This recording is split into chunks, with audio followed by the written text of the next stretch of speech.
Assalamualaikum warahmatullahi wabarakatuh. Alhamdulillahirabbil alamin wassalatu wassalamu ala asyrafil anbiya'i wal mursalin wa ala alihi washabbihi ajma'in. Rabbi shrah li sadri wa yassir li amri wahlul 'uqdatam min lisani yafqahu qawli, amma ba'. Para pelajar yang dikasihi sekalian, alhamdulillah kita bertemu lagi secara atas talian dalam video untuk pelajaran tauhid bagi tahun 4. Para sekalian, kita akan sambung tajuk kita yang minggu lepas. Hari ini kita akan sentuh bahagian ketiga dalam tajuk kita syurga, bermula pada muka surat 30 hingga 32. Muka surat 30 hingga muka surat 32. Baik. Mari sama-sama kita tengok pada muka surat 30.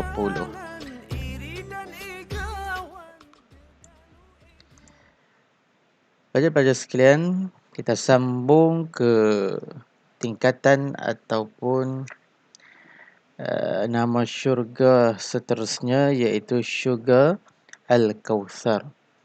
Syurga Al-Kawthar, penghuninya ialah orang yang keimanannya telah mencapai muttaqin, yakni orang yang benar-benar bertakwa. Muttaqin, orang-orang yang bertakwa.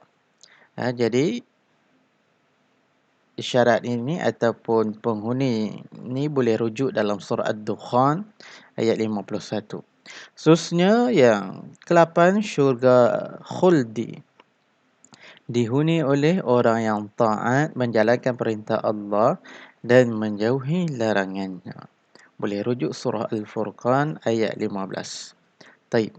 Para sekalian, kita sambung lagi bacaan pelajaran kita pada pagi ini dengan muka surat 30 juga. Diceritakan kepada kita jarak antara tingkatan syurga yang satu dengan yang lainnya diterangkan dalam hadis yang diriwayatkan oleh Abi Sa'id Al-Khudri.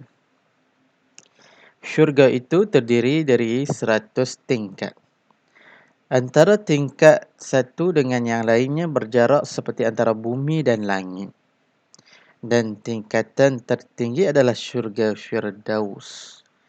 Jadi jarak di antara satu tingkat dengan tingkat yang lain ialah apa?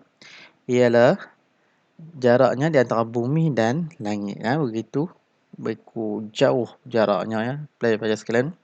Menurut hadis yang diriwayatkan oleh Ibnu Abbas, syurga memiliki 8 pintu dari emas yang ditaburi permata.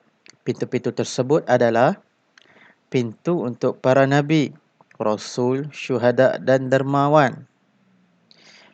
Kemudian pintu bagi orang-orang yang mendirikan solat dengan menyempurnakan syarat rukun dan wuduknya. Pintu buat orang-orang yang mengeluarkan zakat dan kebersihan jiwa. Pintu bagi orang-orang yang memerintah kebaikan dan melarang kemungkaran. Dan yang kelima, pintu bagi orang-orang yang mencegah hawa nafsu dan kesyahwatan. Baik, kita sambung pula pada muka surat 31. Pintu buat orang-orang yang menunaikan ibadat haji dan umrah. Yang ketujuh, pintu bagi ahli jihad berjuang menegakkan agama Allah. Yang ke-8, pintu bagi orang-orang yang bertakwa, berbakti kepada orang tua, iaitu ibu bapa dia, dan menyambung tali silaturahim. Inilah 8 pintu yang diceritakan oleh Ibnu Abbas. 8 pintu untuk 8 golongan. 8 pintu syurga untuk 8 golongan. Jadi kamu boleh baca, boleh dengar daripada apa yang Ustaz sebut ni. Kemudian pelajar sekalian, kita sambung lagi. Dia tak ada tajuk di kotak dia tu. Tak apa, kita baca. Yang pertama, sentiasa taat perintah Allah. Yang kedua, sangat menjaga segala hukum dan peraturan Allah. Mungkin syarat ke syurga. Syarat ke syurga. Yang pertama, sentiasa taat perintah Allah. Ini syarat untuk masuk syurga. Yang kedua, sangat menjaga segala hukum dan peraturan Allah, sungguh. Orang yang betul-betul jaga apa yang Allah suruh dia buat, apa yang Allah larang dia tinggal, insya-Allah dia akan ditempatkan dalam syurga. Yang ketiga, takut untuk melanggar perintah Allah dalam apa jua keadaan sekalipun. Sama ada duduk dalam ramai-ramai, dia ikut perintah Allah, tinggal larangan Allah, ataupun dia duduk seorang-seorang, dia jaga daripada melanggar perintah Allah Subhanahu Wa Taala. Yang keempat, sentiasa bersikap sebagai seorang hamba dan tawaduk, tak belagak, tak sombong, tak riak. Jadi macam seorang hamba pada Allah. Dia tak ambil peranan sebagai Tuhan. Ini ada sebahagian mereka kita dia nak buat kerja Tuhan, nak buat kerja Allah, nak tentukan segala-galanya. Jaga hati-hati. Dan taat kepada Allah. Kita kena tawaduk, rendah diri, jangan sombong.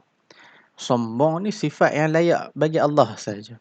Manusia tak boleh sombong. Kita hamba tak boleh sombong. Baik. Kemudian sambung lagi nikmat di syurga. Nikmat syurga. Yang pertama, boleh makan pelbagai buah-buahan dan apa sahaja mereka mahu. Ini antara nikmat yang ada dalam syurga. Boleh makan apa saja jenis buah-buahan. Ada belaka dalam syurga. Ada belaka. Kemudian lagi, yang kedua, dapat menggunakan peralatan di syurga yang diperbuat daripada emas. Hebat. Segala benda-benda yang dibuat daripada emas.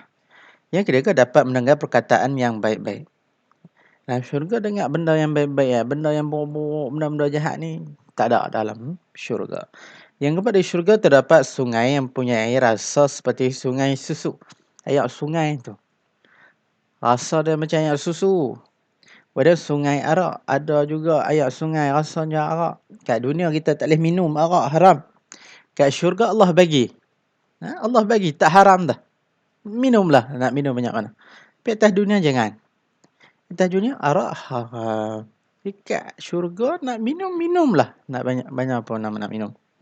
Sungai, siap Allah buat sungai lagi. Minumlah tak habis-habis. Kemudian sungai madu. Sungai madu. Dan sebagainya. Jadi banyak lagi nikmat-nikmat rasa yang Allah sediakan dalam syurga. Yang kelima, di syurga mempunyai bidadari yang sangat cantik. Allah sediakan bidadari, Masya Allah. Yang keenam, dapat melihat zat Allah. Boleh tengok zat Allah dalam syurga. Masuk dalam syurga ni, kita akan boleh tengok zat Allah. Atas dunia kita tak boleh tengok. Kalau ada orang cerita dia tengok zat Allah tu, mohon. Dalam syurga baru kita boleh tengok zat Allah Subhanahu Wa Taala. Ini adalah antara nikmat yang paling besar. Ini boleh tengok zat Allah ni lah nikmat yang paling besar. Seterusnya, fihinna khairatun hisanun. Dalam syurga-syurga itu ada bidadari yang baik-baik dan jelita. Bidadari ni akan layan kita, akan khidmat pada kita macam seorang hamba. Kemudian yang terakhir, keistimewaan ahli syurga sentiasa kekal muda. Orang masuk syurga ni dia takkan tua. Kekal muda selama-lamanya. Abadan abada. Yang kedua, tubuh badan sentiasa berbau harum dan bersih. Tak mandi pun tak apa. Tak mandi tak apa. Memang wangi, memang harum. Takkan busuk. Tidak pernah membuang air besar dan air kecil. Tak ada kotoran dalam badan. Jadi tak buang lah. Tak kencing, tak berak. Makan benda yang elok-elok saja atas syurga tu. Benda yang baik-baik, yang sedap-sedap. Tak kencing, tak berak. Tak ada kotoran dalam badan.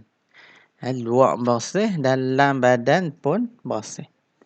Yang keempat, tidak akan berhaid bagi wanita ahli syurga. Jadi perempuan pun tak payah risau dah. Sebab apa? Dia takkan mai haid dah. Darah haid tak keluar dah.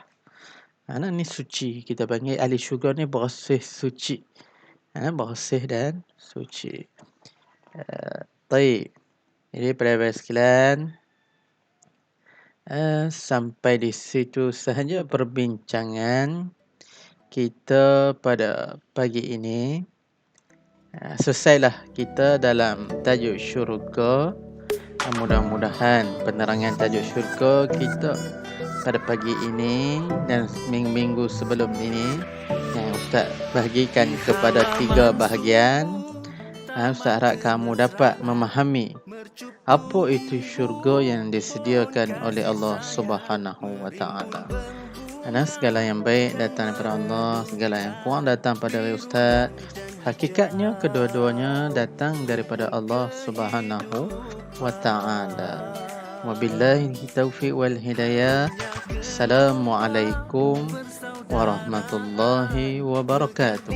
Kita jumpa lagi pada kelas yang akan datang dengan tajuk yang baru, iaitu neraka.